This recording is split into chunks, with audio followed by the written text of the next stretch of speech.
Have you ever been in class and the math teacher comes in to teach and you snap out of the window? Have you ever found yourself in a place where they talk about numbers and it looks so abstract to you? It looks so confusing to you, even in your daily activity. Are you one of those that really despise their math teacher because they never understood what he or she had ever taught them? Please, if you are one of them, comment down there in the comment section below. Now, sit down. This video is for you. Make sure you sit, watch, and listen to the end to know what we have.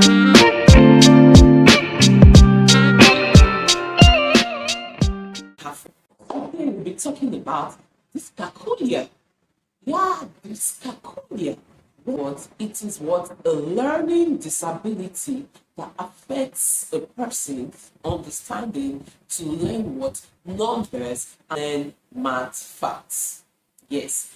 For those of you that are out there watching me and looking at me and say, wow, almost everybody didn't like mathematics, or almost everybody hates it when they say it is maths. Yes, that is why dyscalculia is so what special, because it is difficult to diagnose. Now, it may surprise you that people suffering from dyscalculia struggle with what? With anything that has to do with numbers, even in their daily activities, with things like telling time, with things like handling of money in their daily activity. Yes, not just children, even adults. You know, there are adults there that cannot tell the exact time. When you ask them what's the time, they just tell you it's they're about 4 o'clock. They will tell you the exact minute to 4 because they cannot calculate it. Such people are suffering from dyscalculia. Even in their daily tasks, when money is given to them, they find it difficult to do what? To handle money, because it involves calculation. It involves arithmetics. It involves numbers. That is dyscalculia for you. Yes, dyscalculia. Don't say, oh, it's just for children. Even adults go through it. There are a lot of adults that don't want to hear anything maths with their ears, that don't want to hear anything numbers with their ears. Now, we are going to look at the causes, and that will help you to understand why dyscalculia is so hard to fix. Yes, research has shown that dyscalculia is linked to what? The brain is a structure and function of that brain part that has to do with number processing of an individual. Yes, now look at this and understand why it is difficult for dyscalculia to be solved, for dyscalculia to be fixed, because of the brain issue. Now watch this. Dyscalculia is often called the math version of dyslexia, but what really happens in the brain of someone with this condition? Focus your attention on two key players, the intraparietal sulcus and the prefrontal cortex. The intraparietal sulcus, nestled deep within your parietal lobe, is crucial for processing numerical magnitude and arithmetic skills. When this area underperforms, numbers might as well be a foreign language. On the other hand, the prefrontal cortex, which orchestrates thoughts and actions in accordance with internal goals, plays a pivotal role in problem-solving and decision-making. In the context of dyscalculia, it struggles to employ effective strategies for dealing with numbers and calculations. Understanding these regions helps demystify why some individuals face challenges with math. It's not about effort or interest, it's about how their brains are uniquely wired to process numeric.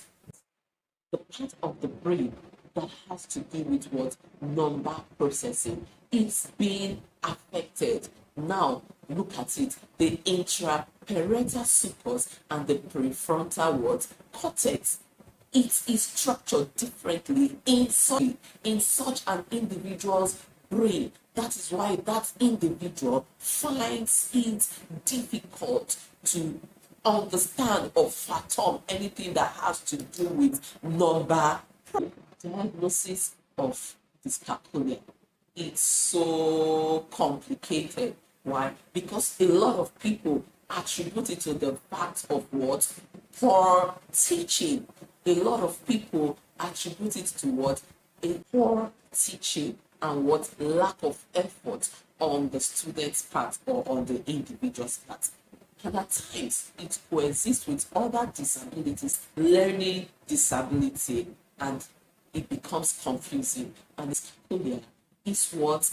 The lack of resources in managing these disability and the lack of awareness. A lot of people out there not aware that there is uncommon disability that people are going through called dyscalculia.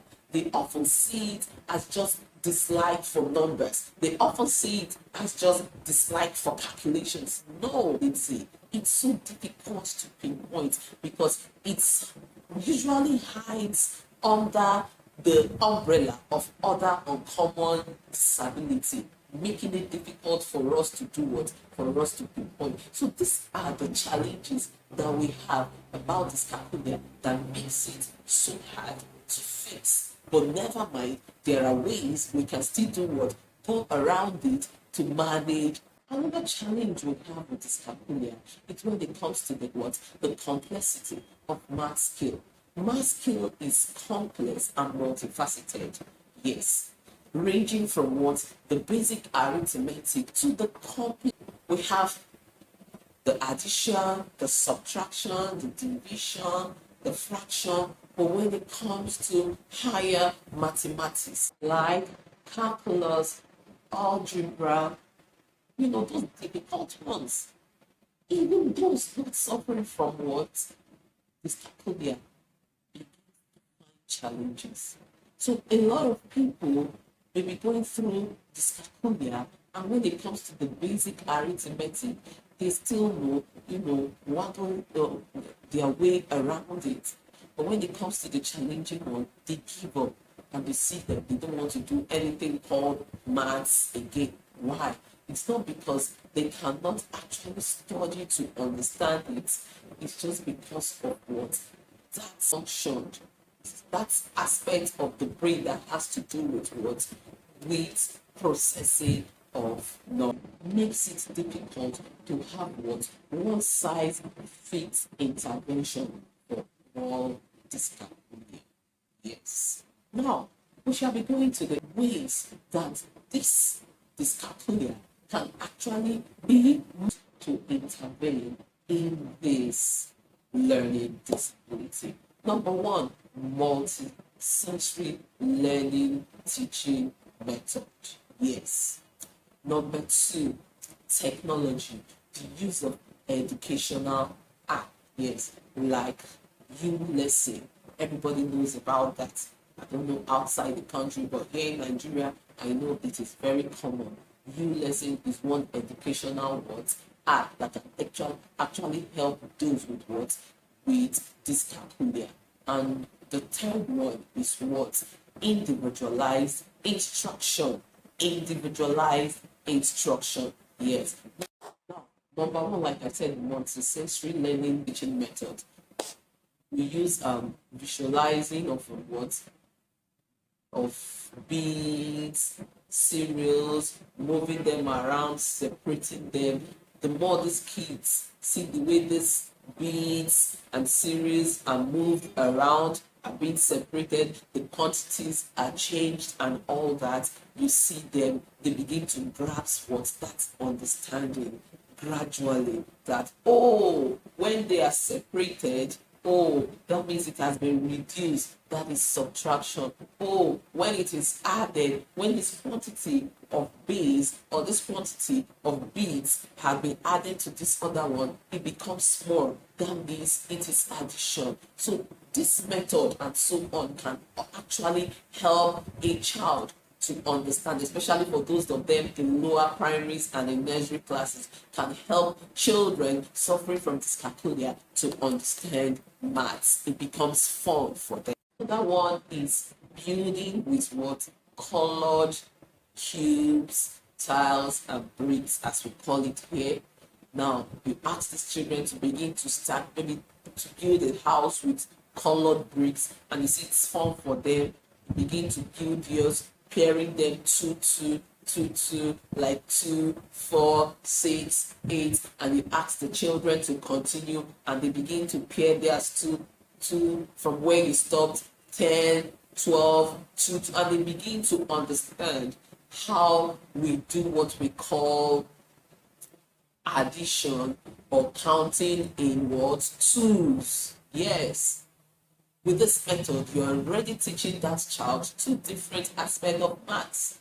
1, you're teaching the child how to count in twos, and 2, you are also adding up, teaching the child how to add up numbers. Yes.